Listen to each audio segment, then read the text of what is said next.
बिस्मिल्लाहिर्रहमानिर्रहीम। आज का जो हमारा टॉपिक है वो हम फर्स्ट ईयर का मेल्स ऑपरेटर्स का प्रैक्टिकल को डिस्कस करेंगे। हमारे आजकल लैब्स चल रही हैं, उसमें ये देखने में आया है कि मेल्स ऑपरेटर्स का एक्सपेरिमेंट काफ़ी स्टूडेंट जो आते हैं याद करते हैं, लिख देते हैं। थोड़ा बहुत आप इसको परफॉर्म करें, इतना कोई प्रॉब्लम नहीं है। परफॉर्मेंस के नंबर हैं, आप इसको देखें।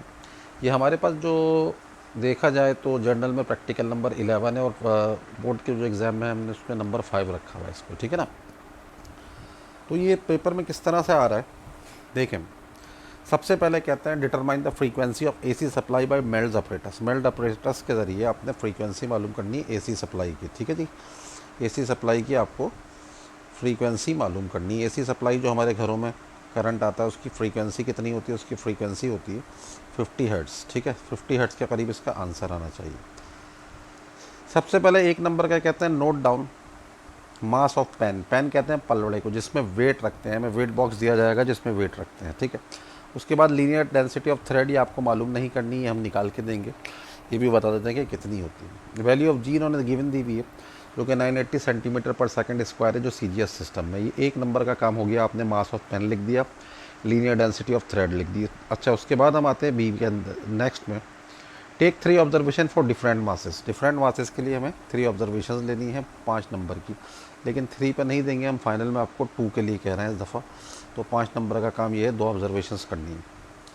सही है, 5 और 1 6 नंबर होगा। उसके बाद आते हैं फ्रीक्वेंसी। इस फार्मूले को यूज़ करते हैं। 1/2 L लेंथ है, M हमारा टोटल मास है, G 980 है और म्यू लीनियर डेंसिटी है। 2 नंबर की कैलकुलेशन हो गई और मीन भी मालूम कर लेंगे। सही है, 5 और 1 6 और 2 8। इसके बाद आपने प्रॉपर रिजल्ट लिख दिया यूनिट्स के साथ। ये 9 नंबर हो गया। 2 नंबर का जर्नल है और 4 नंबर का वाइवा, 15 नंबर हो जाते हैं। अच्छा देखेंगे, इस तरह से आपके पास अपरेटस होता है। ये एक वायर जा रहा होता है। ये जब हमारे पास स्टैंडिंग वेव्स बनती है, जब ये ऑन होता है, यहाँ आपने बटन लगाया, ऑन कर दिया। ऑन करने के बाद यहाँ पे आपके पास ये पेन दिया हुआ है, ठीक है। अब आपको जो 2 चीज़ें दी हुई थी, लीनियर डेंसिटी ऑफ वायर और मास ऑफ पेन, तो हमें क्या करना है? सबसे पहले हमने इस अपरेटस को ऑन देखा, अभी ऑन नहीं किया हमने। सबसे पहले लीनियर डेंसिटी देखें, साइड में डब्बे पर लिखी हुई होगी, 0.0025 ग्राम पर सेंटीमीटर होगी। ये हमारा जो कॉलेज में यूज़ हो रहा है वायर, उसकी डेंसिटी है ये। मास ऑफ पेन तकरीबन 3.2 भी है, 3.39 भी है, अमूमन 3.39 है। ये आपने एक नंबर का काम कर दिया, ठीक है। मास ऑफ पेन लिख दिया, लीनियर डेंसिटी ऑफ वायर लिख दी 0.0025 ग्राम पर सेंटीमीटर। फिर इस अपरेटस पे आते हैं। इस अपरेटस को आपने ऑन किया।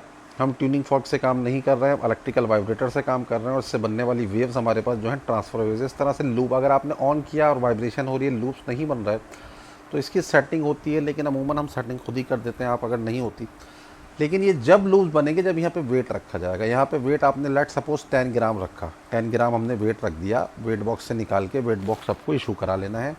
यहाँ पे आपने 10 ग्राम रख लिया, ठीक है। अब आप हम आते हैं ऑब्जर्वेशन कॉलम की तरफ।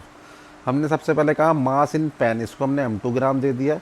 टोटल मास कितना हो गया? M1 प्लस M2 ग्राम। M1 क्या था? Mass of pan. आपने 10 ग्राम इसमें मास रखा। पेन का मास 3.39 था, तो टोटल कितना हो गया? कैपिटल M हो गया 13.39, ठीक है। अब हम लूप्स की लंबाई देखते हैं। लूप्स की लंबाई, अब आपने देखें डायग्राम दोबारा आ जाए। फ़र्ज़ करें यहाँ पे 1 2 3 4 5, ज़रूरी नहीं है कि 5 लूप बने, 6 भी बन सकते हैं, 7 भी बन सकते हैं। पहले हमने एक लूप की लंबाई मालूम करी। ये हमारा लूप इस नोड से लेके इस नोड तक एक लूप है। यहाँ पे आपने 2 ऑप्टिकल पिन्स रख दी और यहाँ पे एक स्केल रखा, बड़ा वाला स्केल आप देंगे, अगर नहीं है तो आप उनसे लें। और आपने इसकी लेंथ मालूम करी। लेट सपोज हमने 10 ग्राम पे जो लेंथ मालूम करी एक लूप की, वो आ रही थी 23.1 ग्राम। सही, इतनी आती है तकरीबन। फिर हमने क्या किया? हम दोबारा गए और हमने 2 लूप्स, यहाँ एक ऑप्टिकल पिन रखी और यहाँ, ये 2 लूप्स की लंबाई हमने मालूम करी। ये 2 लूप की लंबाई लेट सपोज हमारे पास आ रही थी 47 सेंटीमीटर, लिख दी। फिर हम गए, हमने 3 लूप की लंबाई मालूम करी, इसको ऑन रखते हुए 1 2 और 3, तीनों लूप्स की लंबाई मालूम करी। तो कितनी आ गई हमारे पास? ये आ जाती है 68.5, ठीक है। अब आपने क्या किया? लेंथ ऑफ वन लूप की लेंथ मालूम करने के लिए क्या करेंगे? इस लेंथ को नंबर ऑफ लूप से डिवाइड किया। 23.1 डिवाइड बाई 1 कितना आ गया? 23.1। 47 को 2 से डिवाइड किया, आ गया 23.5। 68.5 को 3 से डिवाइड किया तो आ गया 22.83। अब इन तीनों को आपने जमा करके 3 से डिवाइड किया तो इसका मीन आ रहा है 23.114, ठीक है। ये काम आपने कर लिया, ठीक है। अब आपके बाद आ जाते हैं दूसरा वेट रखते हैं। अब दूसरा वेट वहाँ से हमने अपरेटस को बंद किया और बंद करने के बाद यहाँ से बटन ऑफ कर दिया। बटन ऑफ करने के बाद यहाँ से 10 ग्राम निकाला और 20 ग्राम का हमने वेट रख दिया। अब हमारे पास कितना वेट हो गया, 20 प्लस 3.39 23.39। अब हमने लूज़ बनाया, बटन ऑन किया, लूज़ बने। फिर हमने पहले एक लूप की लंबाई मालूम करी। एक लूप की लंबाई जब मालूम करी तो वेट बढ़ाने से लूप की लंबाई बढ़ जाती है। एक लूप की अब लंबाई हो गई हमारे पास 31। लूप्स कम होते हैं, लेंथ बढ़ती है। दो लूप की लंबाई उसी तरह से ली 62.5, तीन लूप की ली 93.7। अब आपने अपरेटस बंद कर दिया, अपरेटस का हो गया काम खत्म। 31 को 1 से डिवाइड किया 31, 62.5 को 2 से डिवाइड किया 31.25, 93.7 को 3 से डिवाइड किया 31.23। इन तीनों का आपने मीन ले लिया, ये हो गया 31.16। ठीक है, ये काम हो गया। यहाँ पे आपने कॉलम इसी तरह से बना लेना है। फार्मूला आपको दिया हुआ होगा, याद नहीं करना, 1/12 और यहाँ पे लिख दिया। ठीक है, पहली ऑब्जर्वेशन के लिए इसको F1 कहेंगे, दूसरे के लिए F2 कहेंगे। इसकी हम कैलकुलेशन किस तरह करते हैं, कैलकुलेशन में हमने फार्मूला लिखा 1/12 रूट mg/μ। 1/12 जो मीन आपका आया था पहले में कितना आया था, 23.144 आ गया भाई। ठीक है ना, आपने यहाँ लिख दिया 23.144। m कितना हो गया था आपके पास 13.39 980 डिवाइड बाई 0.0025। अच्छा, इसको आप थोड़ी ज़्यादा भी कैलकुलेशन दिखा सकते हैं। पहले आपने इसको सॉल्व किया, जब फिर आपने 2-3 स्टेप में इसको सॉल्व किया तो 49.49 आ गई, जो कि बहुत अच्छी वैल्यू आ रही है। 50 के करीब आनी चाहिए थी। एक्यूरेट रीडिंग है 49.49 हर्ट्ज़। अब दूसरी पे हमारी मीन लेंथ कितनी थी, दूसरी पे हमारी मीन लेंथ 1/12 है। सॉरी, ये एल नहीं है, ये हमारे पास 1/12 होगा। ये हमारे पास हो गया 1/12। ठीक है जी, 1/12 ये आ गया हमारे पास 1। ठीक है, ये एल नहीं है, 1 है। 1/12 mg डिवाइड बाई म्यू। अच्छा, एल हमने कितना लिया है यहाँ पे हमारे पास कितना आ गया 1/12। यहाँ पे 13.144 था, या 13.144 लेना है पहले में, और दूसरे में लेना है 23.144। यह आ जाएगा 23.144। ठीक है जी, ये 23 पॉइंट नहीं, यहाँ पे आपके पास आ रहा है तकरीबन मीन एल जो आ रहा है वो आ रहा है 31.16 लेंगे आप। यहाँ मीन जो एल लेंगे वो लेंगे, वहाँ पे तो सही लिया हुआ, यहाँ लेंगे 31.16 लिया आपने।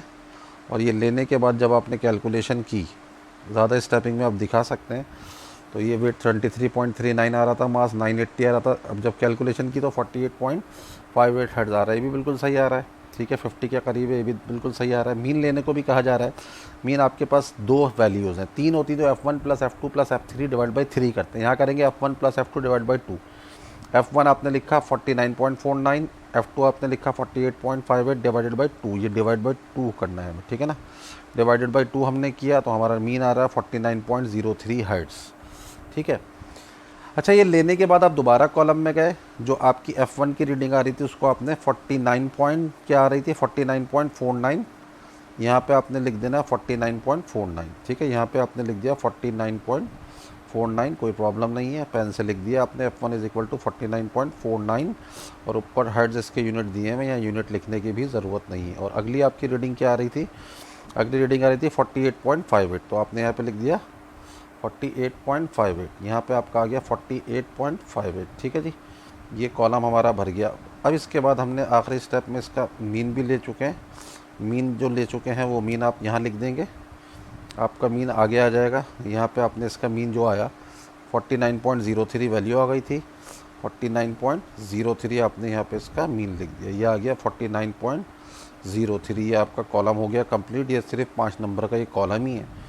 ठीक है जी, 5 नंबर का कॉलम, 2 नंबर की कैलकुलेशन है। ठीक है, ये हो गया। अगले स्टेप में आप देखते हैं, जो मीन आया उसको रिजल्ट लाजमी लिखना, एक नंबर कट जाता वरना। ठीक है ना। Frequency of AC supply is found to be 49.03 hertz, ये एक नंबर का। अच्छा, इसमें जो हमारे इलेक्ट्रिकल वाइब्रेटर से वेव्स बन रही हैं, हमारी ट्रांसफर वेव्स हैं, लॉन्गिट्यूडनल नहीं है, ट्रांसफर वेव्स हैं। आपसे फ्रीक्वेंसी की डेफिनेशंस पूछी जा सकती है, नंबर ऑफ वेव्स पर सेकंड फ्रीक्वेंसी कहलाती है। आपका ज़्यादा इसमें चीज़ें नहीं पूछते, बहुत आसान प्रैक्टिकल है, स्टूडेंट्स खामखा परेशान होते हैं। तो ये छोटी छोटी चीज़ें आपने जाना है। आपने करना ये है कि ऑपरेटर्स, सबसे पहले आपने लीनियर डेंसिटी देख के लिखी, उसके बाद आपने मास ऑफ पेन M1 लिख लिया, फिर इसके चार्ट को बिल्कुल खाली बना लिया। और कैलकुलेशंस की जगह छोड़ दी, रिज़ल्ट की जगह लिख दिया कि is found to be dash. ठीक है, फिर आपने 10 ग्राम लेके रखना है और उसको वहाँ से ऑन करना है। ऑन करना है, लूप्स बनेंगे, लाजमी बनेंगे, सेटिंग होती है थोड़ी सी, नहीं हो तो टीचर इसमें आपकी हेल्प कर सकते हैं और तकरीबन यही रीडिंग्स आएंगे। ठीक है जी, इसको कीजिए, कोई प्रॉब्लम नहीं है। बहुत से स्टूडेंट्स गलत कर रहे हैं, करते ही नहीं है। वहाँ पे जब आप ऑपरेटस ही इशू नहीं कराएंगे ना तो इंप्रेशन ही गलत जाता है ना। आप इसको परफॉर्म करें बेटा। ठीक है जी, शुक्रिया।